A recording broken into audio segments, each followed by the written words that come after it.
Hello les oeufs, bienvenue dans cette nouvelle vidéo dédiée au trail. Ici, nous sommes à côté de Saint-Jean-Scapelle, tout proche de là où je suis né et où j'ai passé toute mon enfance. Ici, c'est le Nord.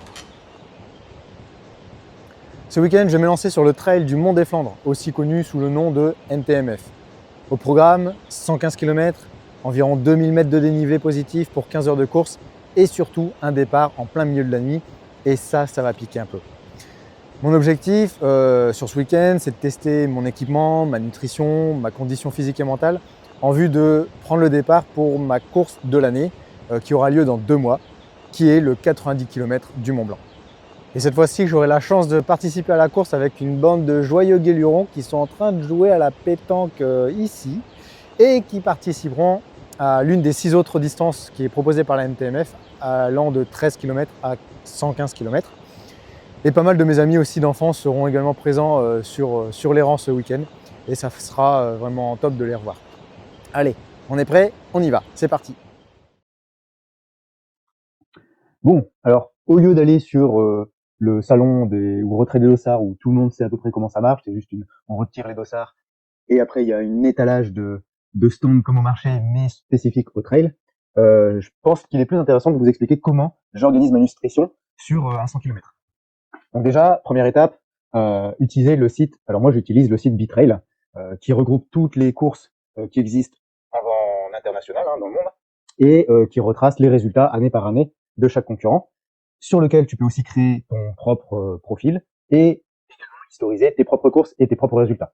Le site Bitrail, ce qui est bien, c'est qu'il te donne un score par rapport à la course, par rapport au type de course, par rapport au dénivelé, par rapport au temps. Enfin, il y a un calcul plutôt sympa qui est fait et qui permet de te classer parmi les autres concurrents dans le monde. J'utilise ce site parce que du coup, ça permet de savoir sur la course. Donc là, pour le coup, le NTMF 115 km, j'ai regardé les résultats de l'année passée et par rapport au classement de l'année passée, ça m'a permis, moi, en face, de me positionner par rapport au temps que je serais capable de faire, donc un temps moyen. Donc ça me permet du coup de savoir en moyenne en combien de temps je pourrais terminer la course, et ça me permet aussi de me mettre des barrières, c'est-à-dire je prends sur mon résultat Bitrail la pire course que j'ai faite, donc le pire score, je prends aussi le meilleur score que j'ai fait, et ça me permet donc de cadrer en fait en disant la NTMF 2025 en 115K, je pourrais la terminer au mieux à cette vitesse-là, donc par exemple là du coup c'est en 13 heures ou 12h51, et au pire, ce sera tel horaire. Donc là au pire je dépasse les barrières horaires. Et ça me permet du coup de savoir ensuite, donc via un tableau Excel que j'ai créé moi-même, de savoir au niveau des ravitaillements combien de temps entre chaque ravitaillement je vais mettre pour passer d'un ravitaillement à l'autre. Et de là, de faire ma nutrition, parce que la nutrition, elle se calcule à l'heure en trail. Il faut savoir que il y a une certaine quantité de glucides à consommer en 1 heure, une certaine quantité d'eau, d'hydratation, de protéines, peut-être même de lipides si tu as du mal à assimiler tous les glucides qui sont préconisés, du sel aussi, pour que la machine en fait fonctionne bien, pour que tu n'aies pas de coup de mou, pour que tu gardes de l'énergie et surtout que tu ne te déshydrates pas pendant la course, parce que ça peut entraîner beaucoup de complications, surtout s'il fait chaud. Et dans tous les cas, une mauvaise hydratation ou un manque d'énergie peut entraîner beaucoup de complications sur une course. Savoir que le trail, c'est pas un sport anodin, surtout sur des distances ultra. Donc il faut vraiment veiller à son alimentation, à son hydratation et également à du matériel de survie. Donc, allons-y.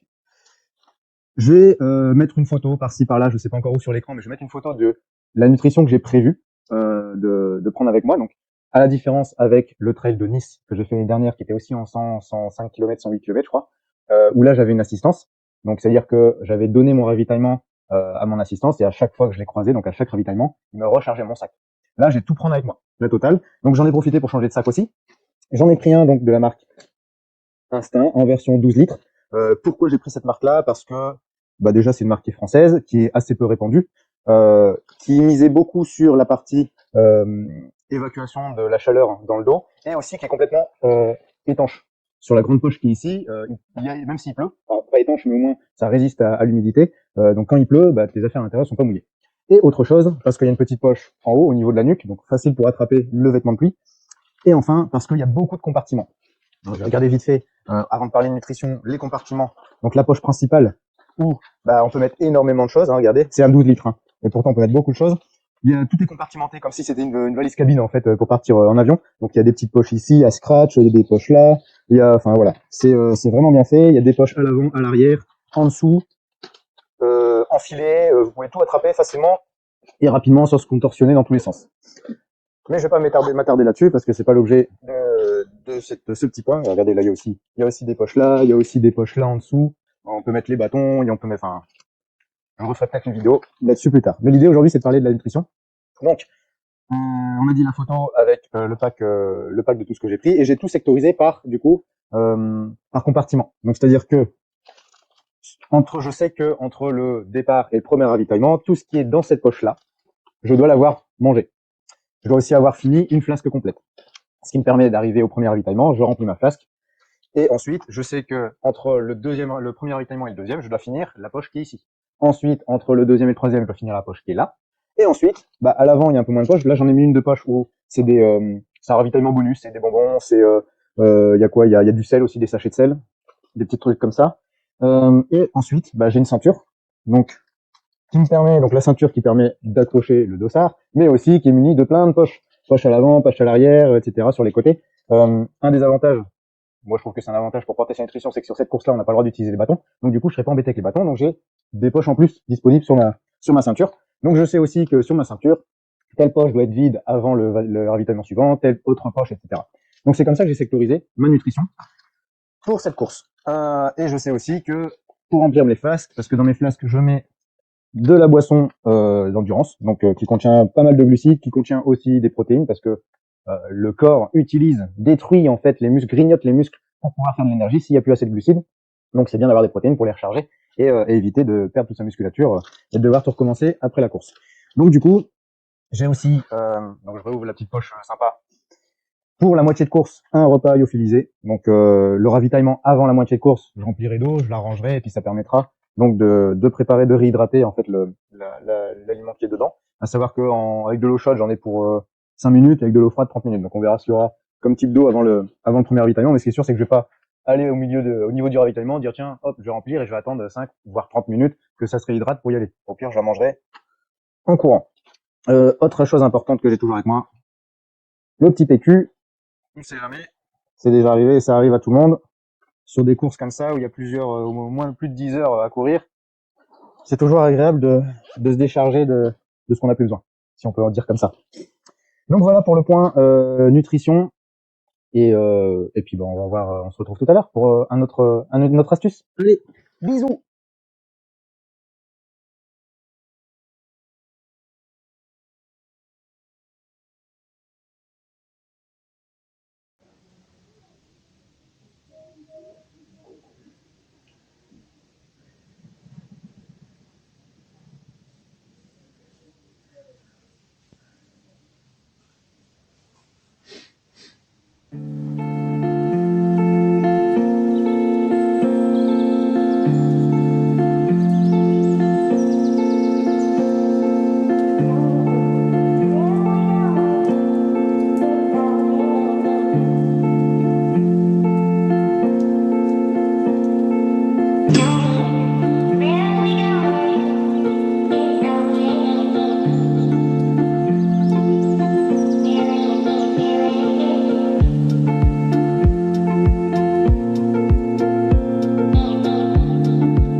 Voilà, hein.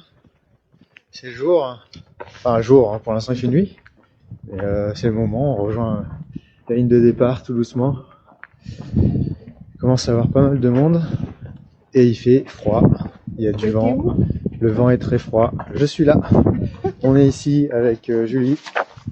Il va aussi partir pour le 115 km. Et tu te sens comment, Julie?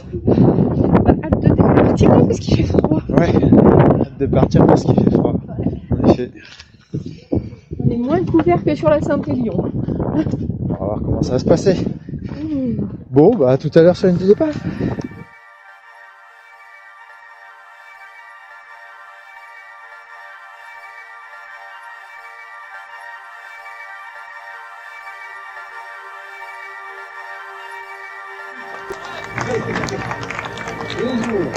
Allez, bonne route à tous, amusez-vous bien, profitez du lever de soleil.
Ça fait 1h30 que je suis tout seul. J'espère que je suis sur le bon chemin. Parce que là, il fait noir.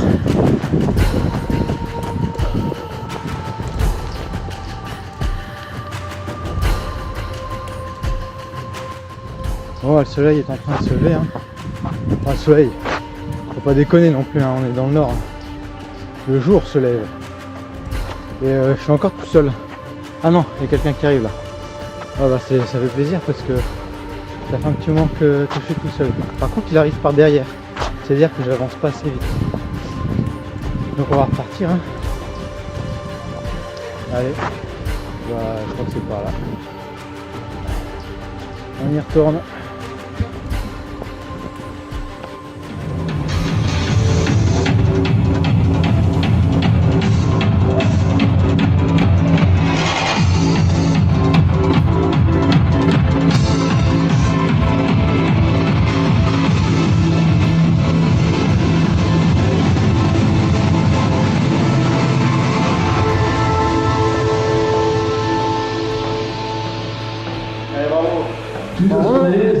Original. Avec son petit enfant. C'est sympa, on visite. Laissez-moi sur la visite. Le magasin est un peu plus loin si tu veux t'arrêter quelques souvenirs. Ça marche super.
Alors pour ceux qui savent pas, ça c'est une fête foraine, une ducasse.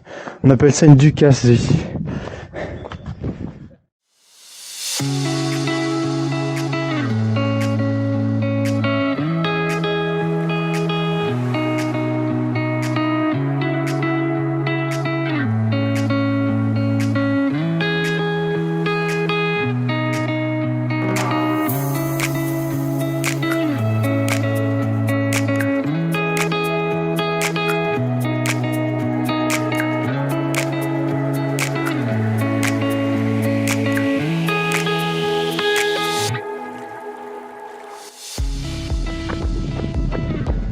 Bon, comme ça, on dirait presque qu'on est en Seine-et-Marne. Hein. Sauf qu'ici, les gens, ils parlent comme chaud. C'est chaud ch'ti. Du coup, ils parlent comme chaud. Après, il y a des flamands aussi, mais les flamands, je sais pas faire. Les belges, une fois aussi. Donc, c'est intéressant. C'est une Seine-et-Marne internationale. Je viens de Schnorr aussi. Donc, j'arrive à comprendre un peu ce qu'ils disent. Pas tout le temps. Mais je comprends un peu ce qu'ils disent. Oh. Je suis d'Ashbrook. Ashbrook, c'est dans les Flandres. C'est là que je suis né.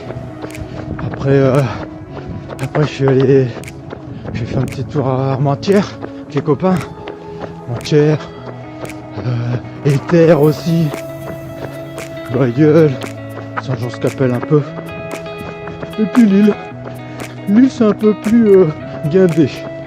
C'est la ville guindée du Nord-Pas-de-Calais. Bon, voilà. Je vous ai fait le petit tour, la petite minute tourisme. Regardez, ça Seine-et-Marne, hein. Pareil. Même météo. Même grand jardin. Pareil. Alors comme vous allez pouvoir le constater, on a décidé de prendre l'autoroute pour aller un peu plus vite.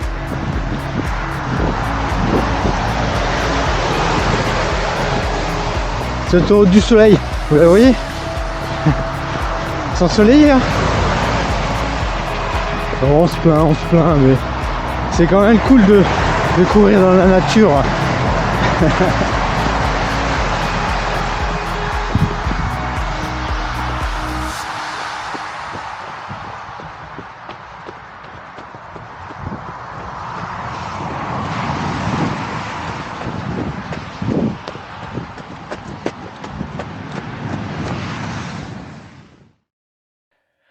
Stop. Bon, j'ai quelque chose à t'avouer, j'ai pas terminé la course. À partir du 30e kilomètre, j'ai commencé à ressentir des contractures, des douleurs dans les cuisses qui se sont amplifiées au fil des kilomètres. Et ça malgré mes ajustements en consommation de sel, d'eau et de glucides. Une sensation de courbature, mais pendant l'effort, alors que les courbatures, normalement, c'est après l'effort. J'avais l'impression en fait de revivre mon premier marathon. Je me suis arrêté plusieurs fois pour m'étirer, reposer les muscles, mais en fait ça n'a rien fait. Les contractures se sont amplifiées jusqu'à m'empêcher de courir à partir du 81e kilomètre à peu près. J'ai ensuite marché 5 km pour pouvoir ensuite déclarer forfait au ravitaillement suivant. C'était mon premier abandon en compétition. Et ça, c'est dur à encaisser. Alors évidemment, j'ai analysé la situation et j'ai lu des articles scientifiques pour tenter de savoir ce qui s'était passé et éviter que ça se reproduise. Et voici en fait les causes que j'ai pu identifier. Alors d'abord, un mauvais dosage en sel, c'est possible, mais j'ai pourtant consommé les boissons isotoniques tout le long et tenté les sachets de sel dès que j'ai commencé à ressentir la douleur. Donc c'est peut-être dû à un surplus de sel. En fait là-dessus, je sais pas trop. Ou alors c'était un manque d'hydratation. Avec moi, je n'avais que de la boisson iso et je buvais de l'eau claire ou pétillante que sur les ravitaillements. Peut-être que c'est un problème, même si j'avais déjà testé cette stratégie à l'entraînement et sur mes sorties longues et j'avais pas relevé d'anomalies particulières. Ou c'était peut-être une insuffisance alimentaire. Pourtant, j'ai bien respecté ma stratégie alimentaire pendant toute la course, la même stratégie que j'ai testée pendant mes entraînements à plusieurs reprises, donc je doute que ce soit la cause du problème. Dans ce cas, ça peut être aussi une insuffisance musculaire, c'est-à-dire que mes quadriceps ne sont pas assez musclés et ils sont donc incapables de suivre l'effort que je leur impose. Là, je pense pas non plus parce que je pratique beaucoup la musculation, le renforcement musculaire, notamment le bas du corps, et aussi la pliométrie, donc c'est-à-dire de travailler l'explosivité des muscles, et notamment l'explosivité des muscles des jambes et des cuisses. Alors, il existe encore tout un tas de facteurs qui auraient pu conduire à ces contractures, hein, comme par exemple le riz 2 minutes industriel que j'ai mangé au dernier repas avant la course, ou le départ à 2 heures du mat, ça c'était une première aussi, ou alors le fait que je ne me suis pas vraiment dégourdi les jambes la veille ou la semaine qui a précédé la séance, ou lorsqu'il y a des gens qui m'ont suivi pendant la course et qui m'ont indiqué mes stats en disant qu'au 37, au 30e kilomètre, j'étais classé 37 sur 250, je suis peut-être parti un chouïa trop vite.